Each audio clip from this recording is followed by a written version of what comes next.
லோக்சபா தேர்தலோடு இணைந்து விளவங்கேடு இடைத்தேர்தலும் வரும் ஏப்ரல் 19ஆம் தேதி நடைபெறவுள்ள நிலையில் விஜயின் தமிழக வெற்றி கழகம் இடைத்தேர்தலில் களமிறங்குமா என்ற எதிர்பார்ப்பு எழுந்துள்ளது. சமீபத்தில் தமிழக வெற்றி கழகம் என்ற பெயரில் அரசியல் கட்சி தொடங்கிய நடிகர் விஜய் உறுப்பினர் சேர்க்கை மற்றும் கட்சி நிர்வாகிகள் நியமனத்தில் கவனம் செலுத்தி வருகிறார். தமிழக வெற்றி கழகம் வரும் லோக்சபா தேர்தலில் போட்டியிடாது என்றும் 2026 சட்டசபை தேர்தலில் போட்டியிடுவோம் என்றும் அறிவித்துள்ளார் விஜய். சட்டமன்ற தேர்தலை குறிவைத்து தமிழக வெற்றி கழகத்திற்கு உறுப்பினர்களை சேர்ப்பதற்கான பணிகள் தொடங்கப்பட்டுள்ளன. விஜய் தாவேகா கட்சியில் உறுப்பினர் சேர்க்கைக்கான செயலியை சமீபத்தில் அறிமுகப்படுத்தினார். இதனைத் தொடர்ந்து தமிழகம் முழுவதும் தமிழக வெற்றி கழகத்தின் ஆலோசனைக் கூட்டங்கள் நடைபெற்று வருகின்றன. மேலும் இதுவரை 50 லட்சத்திற்கும் மேற்பட்டோர் தமிழக வெற்றி கழகத்தில் உறுப்பினர்களாக இணைந்துள்ளதாகவும் தகவல் வெளியாகியுள்ளது. 2026 சட்டசபை தேர்தல் தான் இலக்கு என விஜய் அறிவித்திருந்தாலும் எதிர்பாராத விதமாக சட்டமன்ற இடைத்தேர்தல் வந்துள்ளது. காங்கிரஸ் கட்சி எம்எல்ஏவாக விஜயதரணி பாஜகவுக்கு தாவியுள்ளதால் அவரது எம்எல்ஏ பதவி காலியானது.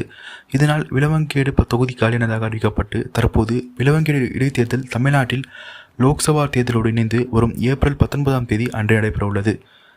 திடீர் வாய்ப்பாக வந்துள்ள விளவங்கேடு இடைத்தேர்தலில் விஜயின் தமிழக வெற்றி கழகம் களமிறங்குமா என்ற கேள்வி எழுந்துள்ளது. 2026 சட்டமன்ற பொதுத் தேர்தலுக்கு இன்னும் 2 வருடங்கள் உள்ள நிலையில் கட்சி தொடங்கிய சூடோடு சூடாக விளவங்கேடு இடைத்தேர்தலில் களமிறங்கி விஜய் மற்ற அரசியல் கட்சிகளுக்கு அதிர்ச்சி கொடுக்கலாம் என்ற பேச்சுக்கள் எழுந்துள்ளன. இடைத்தேர்தல் மூலம் தான் திமுக அதிமுகவை ஆட்சியை பிடித்தது. தமிழ்நாட்டை கடந்த அரை நூற்றாண்டு காலமாக மாறி மாறி ஆண்டு வரும் திமுக அதிமுக இரு கட்சிகளுக்குமே இடைத்தேர்தல்கள் பெரிய அளவில் திருப்பு முனையை கொடுத்திருக்கின்றன. திமுகவுக்கு திருவண்ணாமலை இடைத்தேர்தல், அதிமுகவுக்கு திண்டுக்கல் இடைத்தேர்தல். எம்ஜிஆர் திமுகவில் இருந்து பிரிந்து அண்ணா திராவிட முன்னேற்ற கழகத்தை தொடங்கிய புதிதில் 1973 திண்டுக்கல் மக்களவை தொகுதிக்கு இடைத்தேர்தல் வந்தது. அதுதான் அதிமுக போட்டியிட்ட முதல் தேர்தல். இடைத்தேர்தல் என்றாலே ஆளுங்கட்சி ஜெயிக்கும் என்ற பொது வழக்கத்தை உடைத்து வென்றது அதிமுக.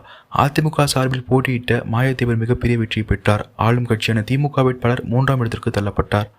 தமிழ்நாட்டின் அரசியலில் பெரிய திருப்பத்தை ஏற்படுத்திய இடைத்தேர்தல் என்ற பெருமை இன்றளவும் திண்டுக்கல் இடைத்தேர்தலுக்கு உள்ளது. அதன் பிறகு 1924 கோயம்புத்தூர் மேற்கு சட்டசபை தொகுதிக்கு நடைபெற்ற இடைத்தேர்தலிலும் அதிமுக வேட்பாளர் வெற்றி பெற்றார்.